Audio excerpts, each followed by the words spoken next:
Hello friends, welcome to SSC coaching centre. दोस्तों, आज की वीडियो में प्रतिशत के क्वेश्चन लेकर के आया हूं। बहुत सारे कमेंट आ रहे हैं कि सर प्रतिशत के सवाल करा दीजिए, तो मैं 2-3 वीडियो लेकर के आ गया हूं। जिन बच्चों ने नहीं देखे हैं मैंने अपलोड कर दिए हैं। आप रेगुलर अगर हमारे वीडियोस को देखते हो तो आपकी तैयारी कहीं पे भी मिसिंग नहीं हो सकती। अगर आप कभी देख लिया कभी नहीं देखा, इस तरीके से अगर वीडियो को करते हो, आपने रेगुलर नहीं वॉच किया है, तो कहीं ना कहीं मिसिंग कोई ना कोई क्वेश्चन हो सकता है जो एग्जाम में आ सकता है और आपसे छूट गया हो। हम जो भी क्वेश्चन कराते हैं एग्जाम से रिलेटेड कराते हैं। चलिए स्टार्ट करते हैं। पहला सवाल, एक परीक्षा में 35% छात्र पास हुए और 455 छात्र फेल हुए, तो परीक्षा में कुल कितने छात्र बैठे थे? देखिए, परीक्षा में जितने भी छात्र होंगे वो अपने आप में 100% होंगे। ठीक है, चाहे 200 हो, 250, 300, 400, उनका प्रतिशत अपने आप में 100% रहेगा। 100% में से क्या हुआ है? 35% छात्र पास हुए हैं, यानी कि 100 में से 35% छात्र पास हुए हैं। अब 100 में से केवल 35 पास हुए, तो इसका मतलब फेल कितने हुए? 65% फेल हुए। प्रतिशत में देखो कितने फेल हुए? 65। और रियल में कितने फेल हुए? 455 छात्र फेल, यानी कि 65 की वैल्यू 455 के बराबर है। आपको कुल कितने छात्र बैठे थे यह पता करना है, यानी कि 100% का मान पता करना है। तो आप क्या करोगे? इस 455 में इस 65 से डिवाइड कर दोगे और 100% का मान निकालने के लिए 100 से मल्टीप्लाई कर दोगे, आंसर आ जाएगा। ठीक है, चलिए कटा देते हैं। 13 पंजे 65 कटेगा, 13 त्रिका 39, 6 बचेगा 65, 13 पंजे 65, ये भी 35 बार में कट गया। अब 5 से कटा देता हूं 35 को, तो 7 बार में, और 7 का मल्टीप्लाई 100 से कर दूंगा तो 700 हो जाएगा। इसका मतलब कुल कितने छात्र बैठे थे परीक्षा में? कितने छात्र? 700, 700, यानी कि बी ऑप्शन प्रश्न का बिल्कुल सही जवाब है। अब देखते हैं अगला सवाल। अगला सवाल है, एक आदमी अपने वेतन का 65% खर्च करता है और प्रति माह 525 रुपए की बचत करता है, तो उसकी मासिक आय क्या है? देखिए, जो भी मासिक आय रही होगी अपने आप में वो 100% होगी, यानी कि जो भी वो कमाता होगा 8,000, 10,000, 20,000, 12,000, वो अपने आप में 100% है। इस 100% में से वो क्या करता है? 65% खर्च कर देता है। ठीक है, 65% वो खर्च कर रहा है। 100% कमाया, 65% खर्च कर दिया, तो बचा कितना? 35%। ये बचत है। ठीक है, ये प्रतिशत में बचत है। और रुपए में बचत कितनी है? 525 की, यानी कि 35% की जो वैल्यू है वो 525 के बराबर है।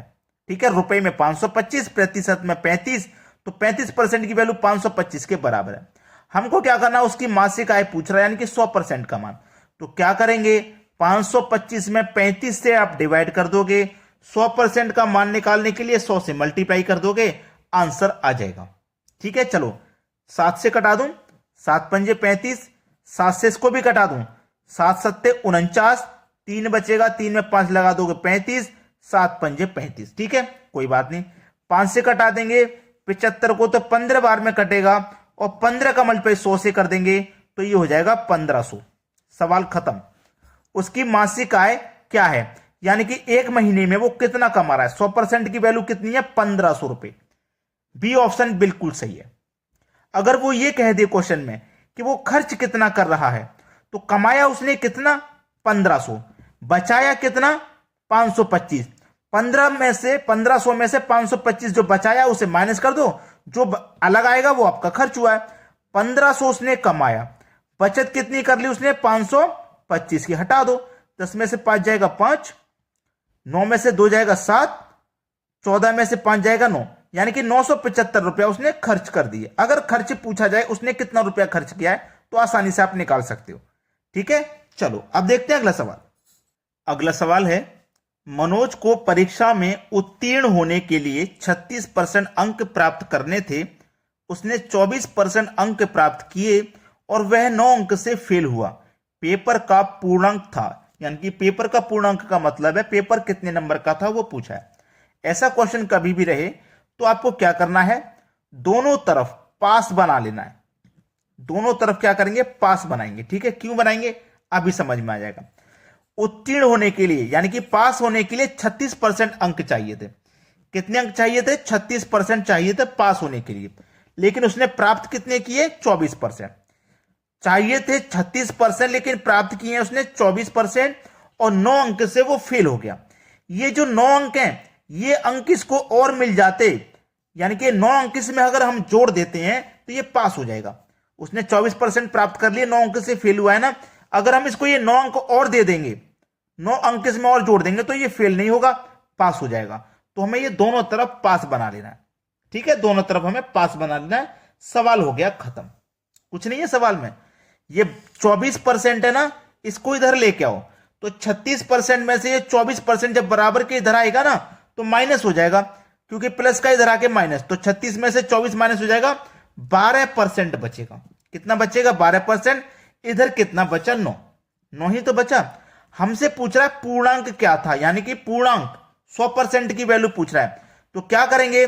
इस 9 में इस 12 से डिवाइड कर देंगे, 100% का मान निकालने के लिए 100 से मल्टीप्लाई कर देंगे। क्लियर है ना? चलो, 3 से कटेगा 3 बार में, 3 से कटेगा 4 बार में, और 4 से 100 कटेगा 25 बार में, और 3 का मल्टीप्लाई ये 25 से हो जाएगा, तो कितना हो जाएगा भाई? 75। पूर्णांक क्या था? 75 नंबर का था, यानी कि बी ऑप्शन है प्रश्न का बिल्कुल सही आंसर। अब देखेंगे अगला प्रश्न।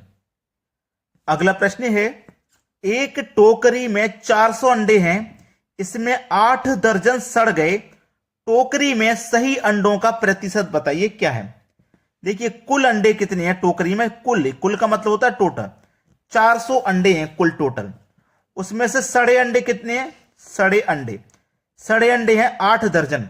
देखो, एक दर्जन में होते हैं 12, और 8 दर्जन है सड़े हुए, तो 8 से मल्टीप्लाई कर दो, 12 8 96, यानी कि 96 अंडे सड़े हुए हैं। तो क्या करेंगे? 400 तो कुल हैं, जिनमें से 400 सड़े हुए हैं, तो 400 में से जो सड़े हुए हैं 96, इनको माइनस कर दो। 400 में से मैं 96 को माइनस कर दूंगा तो मुझे सही अंडे पते चल जाएंगे कितने हैं। 400 में से मैंने सड़े हुए 96 निकाल दिए, 304 सही अंडे हैं। सही अंडे कितने हैं? 304। कितने में से? 400 में से। और प्रतिशत में बताना है तो 100 से मल्टीप्लाई कर दोगे आप, सवाल खत्म। 2 जीरो से ये 2 जीरो कट जाएंगे, 3 से कटा दूंगा मैं, 4 से कटा दूंगा 304 को, 4 सत्ते 28, 2 बचेगा, 4 लगा देंगे 24, 4 6 24, यानी कि 76% बिल्कुल सही जवाब। सही अंडों का प्रतिशत कितना? 76% अंडे सही हैं, यानी कि सी ऑप्शन प्रश्न का सही जवाब। क्लियर हो गया सभी को? अब देखेंगे हम अगला सवाल। अगला प्रश्न है, 40% लोग चाय पीते हैं, 50% कॉफी तथा 10% चाय और कॉफी दोनों पीते हैं। कितने प्रतिशत लोग ना तो चाय पीते हैं और ना ही कॉफी? देखिए, मैं डायग्राम से इसको समझाऊंगा। ये मैं आपके लिए 2 डायग्राम बनाऊंगा। ठीक है, ये मैंने आपके लिए 2 डायग्राम बना लिए। एक डायग्राम है चाय वालों का जो चाय पीते हैं, एक डायग्राम है कॉफी वालों का जो कॉफी पीते हैं। ठीक है, 40% लोग हैं जो चाय पीते हैं, 50% हैं जो कॉफी पीते हैं, और 10% हैं जो चाय और कॉफी दोनों पीते हैं। तो ये 10% बीच में इसीलिए तो आया है, यानी कि ये 10% जो है ये कॉफी में भी शामिल है और ये चाय में भी शामिल है, तो ये दोनों पी लेते हैं। ठीक है, इतना तो क्लियर हो गया ना? चलिए, जब इतनी बात समझ में आ गई है तो हमारे पास टोटल है 40% जो चाय पीते हैं। इस 40 में से 10% ऐसे हैं जो कॉफी की तरफ भी चले जाते हैं। समझ में आई ना बात? तो बचे कितने? टोटल 40 है, उसमें से 10 ऐसे हैं जो कॉफी की तरफ भी चले जाते हैं, यानी कि पूरे प्योर चाय पीने वाले जो कॉफी की तरफ नहीं जाते वो 30% है। इस 40 में से 10 ऐसे हैं जो कॉफी की तरफ भी जा रहे हैं। ठीक है ना?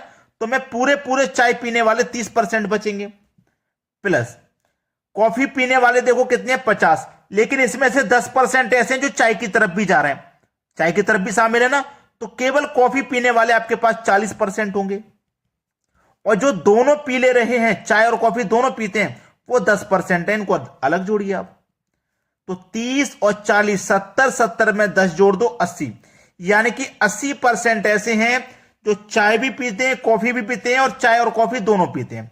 हमसे पूछा है ऐसे लोग बताइए जो ना चाय पीते और ना ही कॉफी। तो देखिए, आपको अच्छे से पता है कि कोई भी ऑफिस हो, कोई भी कार्यालय हो, वहां पर वर्करों की संख्या 100% होती है। अब 100 में से 80% तो ऐसे हैं जो चाय पी लेते हैं, कॉफी पी लेते हैं, और चाय और कॉफी दोनों, तो बचे कितने? 100 में से 80 माइनस कर दोगे तो 20% बचे ना, जो कुछ भी नहीं पीते, ना चाय पीते ना कॉफी पीते, ऐसे कितने बचे? 20% बचे, यानी कि सी ऑप्शन प्रश्न का सही जवाब हो जाएगा। चलिए अब देखते हैं अगला सवाल। अगला सवाल है, राम अपने वेतन के 14% की बचत करता है जबकि श्याम 22% की बचत करता है। यदि दोनों समान वेतन पाते हैं और श्याम 1540 रुपए की बचत करता है तो राम की बचत कितनी है? इस तरीके का सवाल दोस्तों कभी भी आ जाए, कभी भी आ जाए, आप उसको एक ट्रिक लगाना, बस सवाल खत्म। दो व्यक्ति हैं, राम और श्याम। राम 14% की बचत कर रहा है, श्याम 22% की बचत कर रहा है, और जबकि दोनों को समान तनख्वाह मिल रही है, समान वेतन मिल रहा है, समान सैलरी मिल रही है। अगर राम को 10,000 मिल रहे हैं तो श्याम को भी 10,000 मिल रहे हैं। इस तरीके से दोनों को समान वेतन मिल रहा है, ठीक है। और श्याम जो बचा रहा है वो 1540 बचा रहा है। श्याम बचा रहा है 1540। अब श्याम देखना रुपए में बचा रहा है 1540 और प्रतिशत में बचा रहा है 22%। तो 22% की वैल्यू 1500 के बराबर है। देखो 22% बचा रहा है ना प्रतिशत में, और रुपए में बचा रहा है 1540, तो 22% की वैल्यू 1540। तो आप 100% का मान निकालने के लिए 22 से डिवाइड कर देंगे, और 100% का मान निकालने के लिए 100 से मल्टीप्लाई कर दोगे आप। इतनी बात क्लियर है कि नहीं है? यहां तक बात जब क्लियर है, अब आपको निकालना किसका है? राम का। राम का ही तो निकालना है, तो यहां पर डायरेक्ट निकाल लो। राम कितना है? 14% की बचत कर रहा है, ठीक है। बटे में क्या कर दोगे? 100%, का मतलब बटे में 100। 100 से 100 कट जाएगा, 100 से 100 कट गया। अब 22 से कटा लो इसको, 22 से 11 से कटाऊंगा, 11 दूने का 22, 11 कम 11, 4 बचेगा 44, 11 चौके 44 और 1 ही जीरो, 140 बार में कट गया। 2 से कटा दूंगा तो ये 70 बार में कट जाएगा। 70 का मल्टीप्लाई कर दो 14 से, ठीक है। 14 का मैं 0 से करूंगा तो 0, 14 पंजे 70, 14 चिंग 84, 14 सत्ते 98, कितना जाएगा? 98, यानी कि 980। किस ऑप्शन में है 980? बी ऑप्शन में। ये बिल्कुल सही जवाब है, ठीक है। तो बचत करता है, तो राम की बचत कितनी है भाई? 980 रुपए की बचत हो जाएगी राम की। ये आपका बिल्कुल सही जवाब है। तो जिन बच्चों ने अभी तक लाइक नहीं किया, वीडियो को देख ही जा रहे हैं लेकिन लाइक नहीं किया, तो लाइक और शेयर कर दो। चैनल पर नए हो तो आप जरूर कमेंट में बता देना, और चैनल को सब्सक्राइब करके बेल आइकन का बटन दबा देना, ठीक है दोस्तों। धन्यवाद।